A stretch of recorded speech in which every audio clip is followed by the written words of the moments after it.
Solo lead po si Grandmaster Nepomniachtchi after round 4 dito po sa ginaganap na PD Candidates 2024. Sa round number 5, kalaban niya po ang well-prepared, handang-handa, masyadong agresibo na si Grandmaster Pragnananda. Grabe po yung nangyari.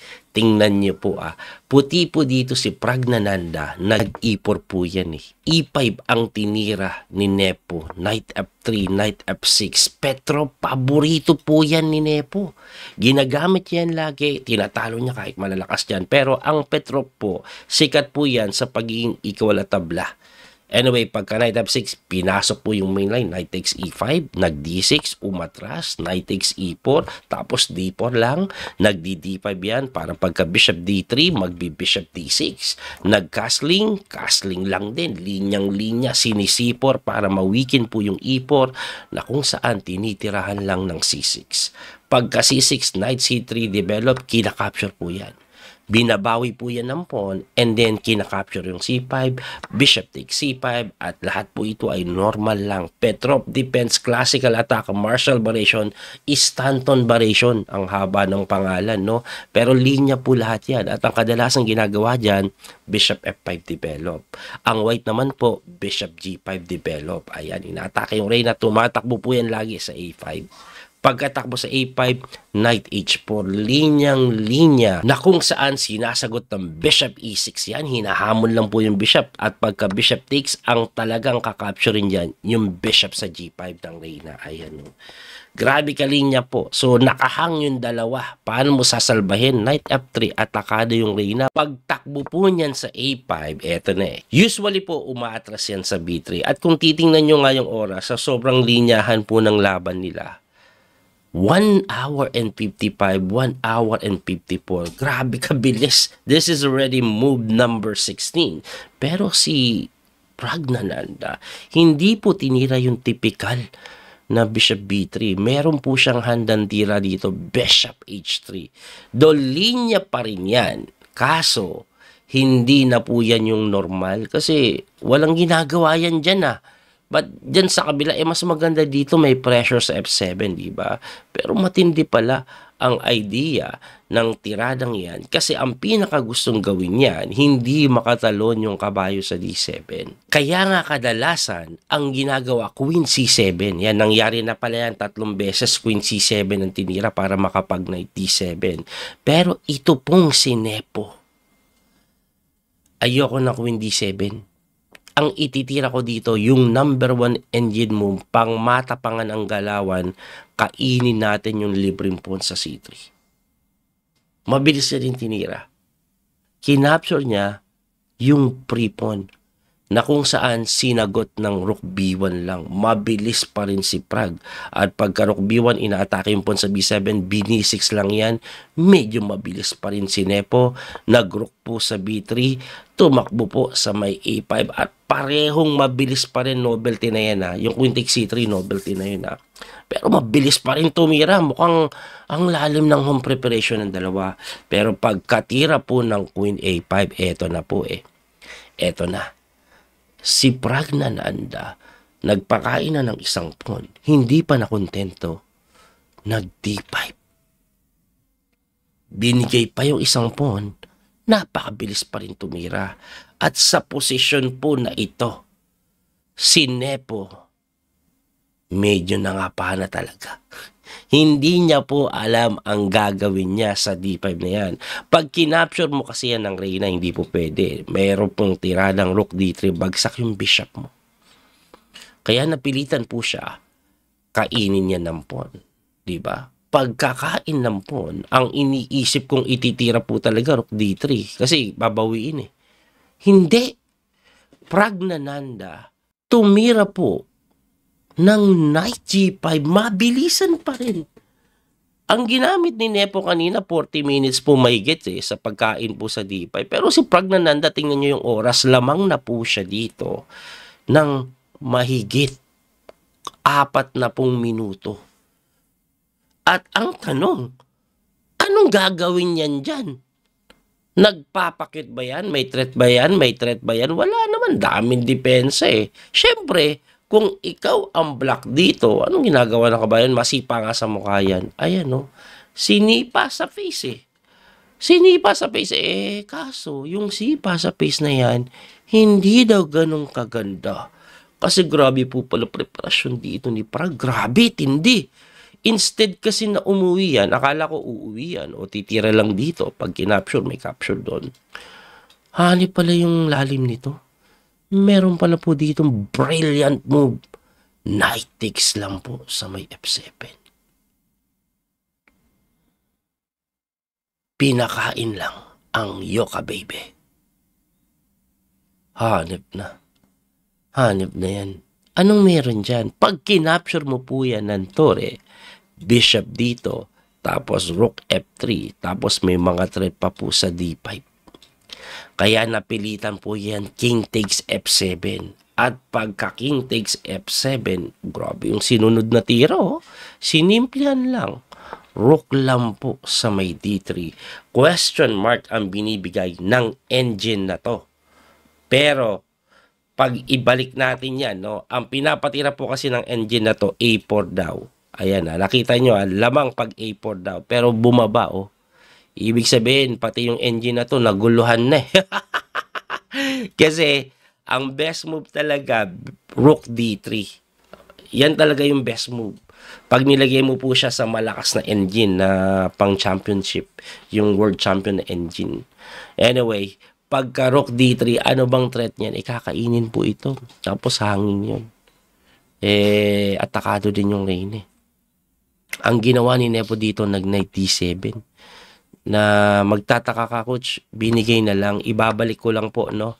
Hanap tayo ng way para madepensahan yan. Kasi kakainin, nakahang yung dalawa, no? So, siguro, unahin natin, itakbo na lang muna to. Ano mangyayari pag tinakbo mo? Hindi na po itetakes ito, mag-queen E2. Hindi ka kasi makatakbo, may kain dito. Ibalik nga natin ng konti. Wag mo kasi doon itakbo, dito natin itakbo. Pag yan naman ang ginawa mo, may check. Tatakbo ka doon, check at bagsak yung tori mo. Ibalik natin doon.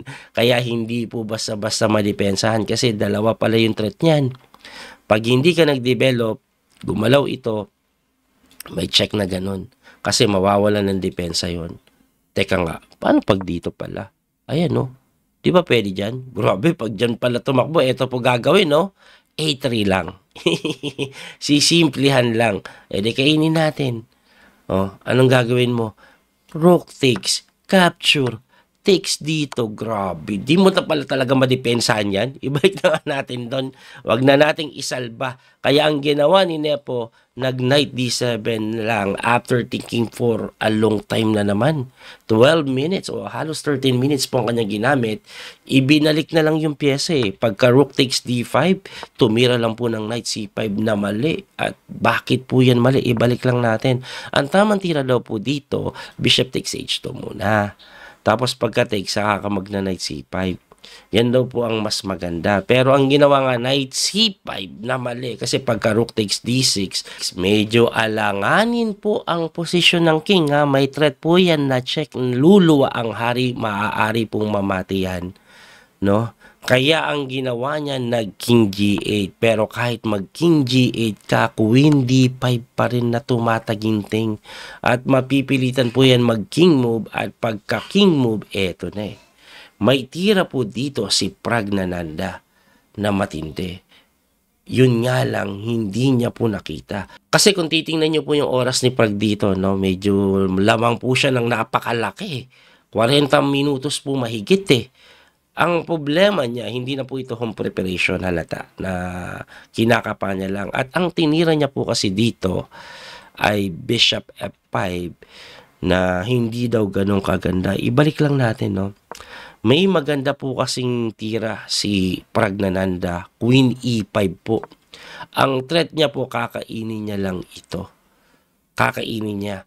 Na kung saan, hindi daw magandang depensa ng king move kasi may mga rook G6, susunod-sunod ang bomba, talagang medyo mahihirapan po. Kaya ang pinapatira nga po ng engine yan, hindi king move kainin na lang daw po yung pawn. Tapos pagka rook takes, king move dito, rook G6, ayan may pressure dito, may queen F7.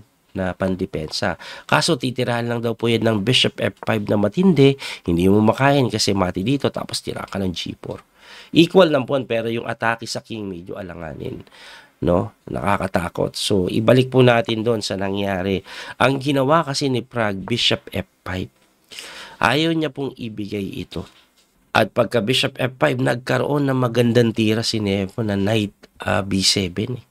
Kasi mapipilitang ipalit yung Reyna. Ayan o. Libre po yung kabayo pero hindi makain yan ha. Kasi pag kinapture mo, babagsak to. Ayun po ang mangyayari. Kaya ang tinira na lang, kinapture po yan. Kinapture din. And then nag G4 pa rin. Tumira po ng Knight C4. Nag-rook po sa may D5 na nag-rook lang po sa E8 at medyo equal daw ang posisyon na ito. So nag H3 po si Prague Nananda do lamang na lamang si Prague sa oras. 25 minutes na lang po si Nepo tapos 53 pa si Prague. Tapos move 30 pa lang eh. Walang increment pa ito sa move 41 pa magkakaroon. So, ibig sabihin, 10 tira pa kailangan gawin ni Nepo. Actually, 11. Anyway, nag-Knight E5 po yan.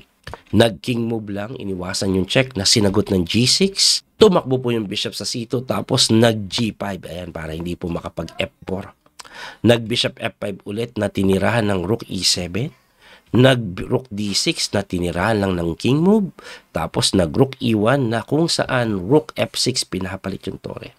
So, hindi po yan pinalit. Nag-rook lang po yan sa D5 na sinagot ng Knight G6. Talagang pinapalit to. Ayan o, kain po sa tore. Knight takes and then rook lang po sa D7. Nag-King F8 and then Bishop E4 na sinagot ng A5 para maligtas po yung pawn. Nag-King po yan sa G3 activating the King na sinagot ng Knight G6. Ang lakas po ng paparating na kabayo sa F5. Pwede din po dito sa E5 kaya sinakmal na yan. Pagkasakmal, binawi, and then nag-H4. Pinapalit yung pawn na hindi kinapture Rook C6 para makakounter po sa ilalim. Kaya ang ginawa, nag-capture lang po sa G5, binawi po ng pawn, and then Rook B7. So, hindi basta makagalaw yung tore na kung saan tinirahan lang ng A4 ni Nepo. At nauwi na po ang laro sa tabla. Bakit po nila tinabla? Kasi kung titingnan nyo po ito, may mga idea na po ang black na Rook C2 makipagsabing babagsak yun. No, hindi po kasi makapag F4 basta-basta yan may check. Ayan, tapos babagsak yung pawn mo dito. So, let's say na king move. Ayan, magro-Rook C2. Tapos pagka takes dito, hindi nga po kakainin agad magki-king move muna yan para hindi bumagsak to. At ito po itabla na. Kasi wala na magana. Pag tsumeka, angat lang.